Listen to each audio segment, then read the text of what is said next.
Салям алейкум, добрый вечер. В эфире «Заман», 22 мая, 1180-й день аннексии Крыма. В студии София Абляева.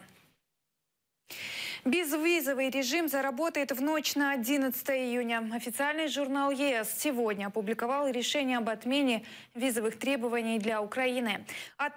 Граждане нашей страны с биометрическими паспортами получат право на безвизовый въезд в страны ЕС и страны-члены Шенгенской зоны за пределами Евросоюза сроком на 90 дней. Дом крымского татарина обыскала полиция. В крымском ПГТ Ленина ЕДКУЮ в 7 утра силовики ворвались во двор Надира Мамбетшаева. Его сначала повалили на землю, надели наручники, после показали документы. Поводом для обыска послужило якобы знакомство Мамбетшаева с пропавшим ранее в Сирии крымским мусульманином Энвером Меметовым. По сведениям силовиков, Меметов в этом году в Сирию уехал и воюет там с ИГИЛ. После обыска в доме Мамбетшаева мужчину забрали в Ленинское отделение полиции, взяли отпечатки пальцев, ДНК и допросили. Камуфляжи, маски и так далее. На жетонах написано «Полиция России». Человек 10-12, ну полный автобус. Бьет ворота. Я открыл ворота, они говорят: ложись на землю, на пол. Я говорю: зачем? Я и так могу. Он мне пытается по ноге кнуть. Ну, я лег, руки, говорит, за спину, я за спину. Одели наручники. Говорю: вы что конкретно ищете? Говорю, они мне не говорят.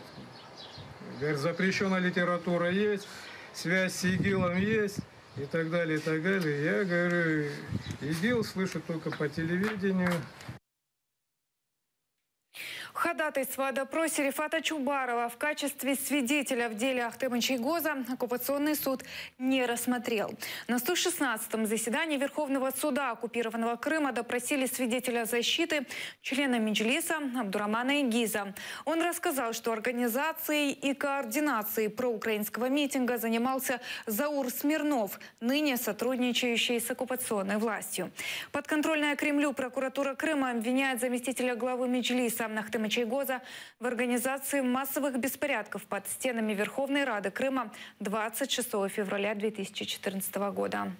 Свидетель сообщил о заседании Меджлиса 25 февраля 2014 года.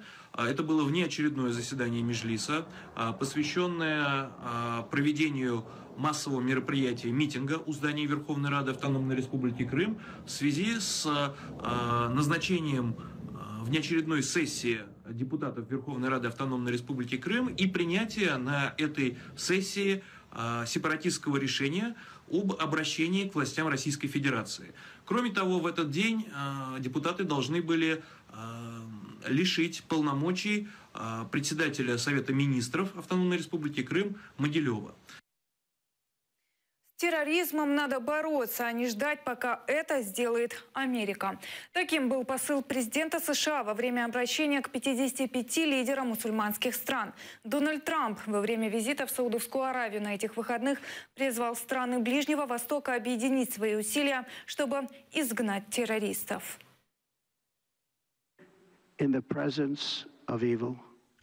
Будем ли мы безразличны к присутствию зла? Будем ли защищать наших граждан от насильственной идеологии? Позволим ли мы, чтобы их яд проникал в наше общество? Дадим ли мы им разрушать самые святые места на земле? Если мы не будем противостоять этому смертоносному террору, мы знаем, что принесет нам будущее. Называет себя гражданином Украины, живет в Киеве и Бахмуте Донецкой области и считает, что Украина вряд ли вернет оккупированный полуостров. Последний украинский премьер-министр Крыма Анатолий Могилев вновь появился на украинских телеэкранах. Руководитель крымского главка МВД Крыма в 2007-м, глава МВД Украины 2010-2011 года и до 2014 года премьер-министр Крыма стал гостем на телеканале 112. Во время интервью Могилев затронул темы аннексии Крыма, расстрела Майдана и раскритиковал нынешнюю систему внутренних дел Украины. Судя по их вооружениям, после захвата здания Верховного Совета и Совмина Крыма, они неизвестными людьми, так сказать, без всяких опознавательных знаков. Зелеными человечками. Да, я имел разговор с представителями администрации президента, я разговаривал с, ну, так сказать, и у руководителя СБУ Наливайченко по этому вопросу. На второй день уже был захвачен аэропорт полностью этими же, так сказать, неизвестными людьми. Бельбек или Симферопольский? Симферопольский аэропорт. Я об этом говорил. В ответ из Киева ответ такой: ну, давайте подождем, ну, давайте посмотрим. Крым на сегодняшний день формально, хоть он украинский наш, мы считаем его, но он уже субъект Российской Федерации. И это все? Я думаю, при теперешней положении и российской власти, и украинской власти мы там не решим в ближайшем будущем этот вопрос. Я очень сомневаюсь, что он будет решен. После захвата зданий парламента и правительства Крыма российскими военными 27 февраля 2014-го депутаты Верховного Совета приняли решение об отставке премьера Анатолия Могилева. В том же году он уехал из Крыма в Киев, был на допросе в Генеральной прокуратуре Украины. Никаких обвинений ему не предъявили. Я не могу вам сказать. Кампанию по сбору подписей в поддержку крымских татар из оккупированного Крыма запустили в Турции. В городе Гебзе на этих выходных прошел Крымский день, где члены крымско-татарского сообщества рассказывали об оккупации Крыма и о нынешнем положении крымских татар. Подробнее из Гебзе Эмине Халил.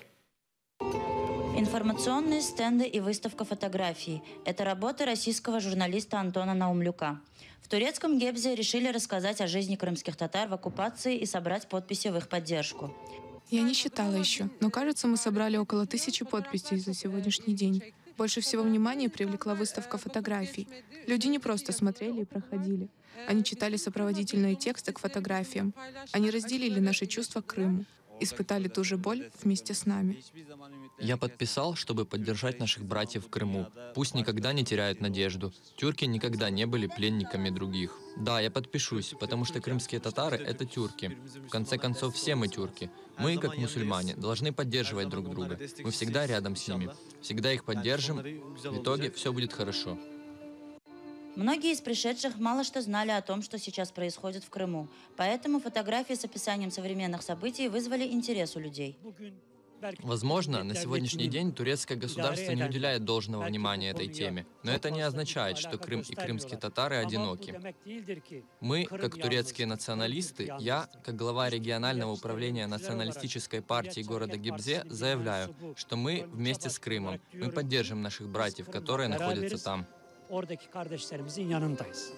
Когда стемнело, крымские татары города Гебзе зажгли свечи в форме тамги. Скрипач крымско-татарского происхождения Метин Батур играл народные произведения.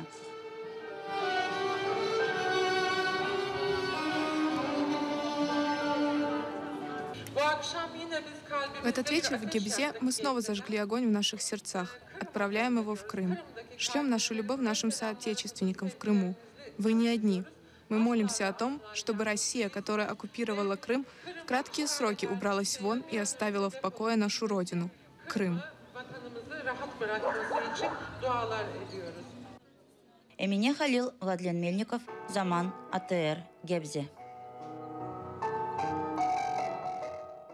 Украинские националисты под домом Петра Порошенко требовали амнистии для бойцов АТО. В субботу около 80 автомобилей с национальной символикой отправились в ПГТ «Козин» Киевской области к дому президента Украины. Там националистов уже ждала Нацгвардия. Сам Порошенко в этот день находился в Берлине на встрече с немецким канцлером Ангелой Меркель. Около 100 машин с государственным флагом и флагами участников автопробега собираются на Контрактовой площади. Их требования – амністія ветеранів АТО. Це злочини, які пов'язані з політичною позицією активістів і яких було ув'язано в зв'язку з тим, що вони проявляли активну громадянську позицію. А інкримінують там їм тяжкі злочини, там будь-що можуть інкримінувати. Надежда Садівнича с подругами вешают на машины фото тех, кого требуют амнистировать. Игоря Гуменюка и Сергея Крайняка.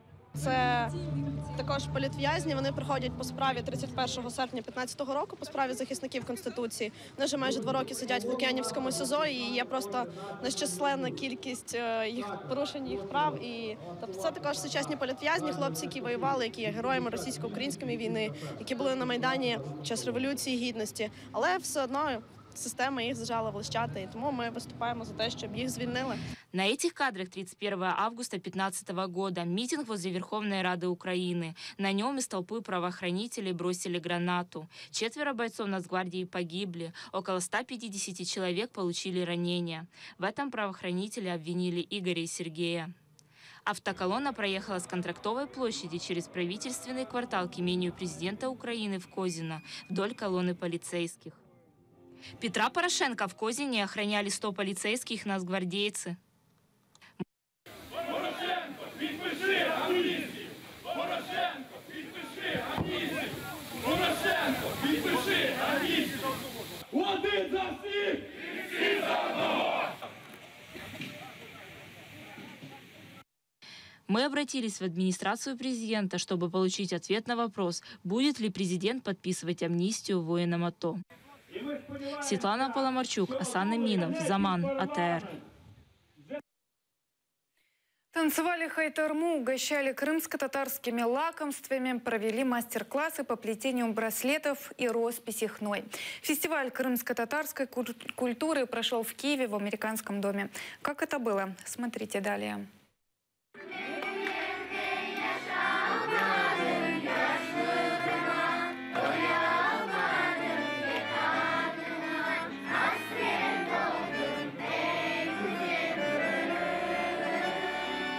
Це чудово, що так багато людей прийшли сюди і разом з нами відзначали День кримсько-татарської культури тут. Фестиваль открыло выступление творческого коллектива «Крымская семья». Дети рассказывали стихи, пели и танцевали.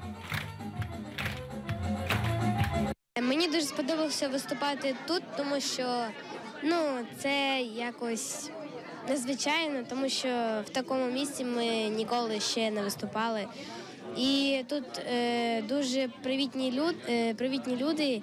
На мастер-классе от Олега Овсиенко можно было научиться плести браслеты и тамгу из веревок. Можно делать тамгу, можно делать просто браслеты в желто-балакитных колерах. Синий цвет идет сверху, соответственно, синий вот вы перекинули, желтый идет снизу.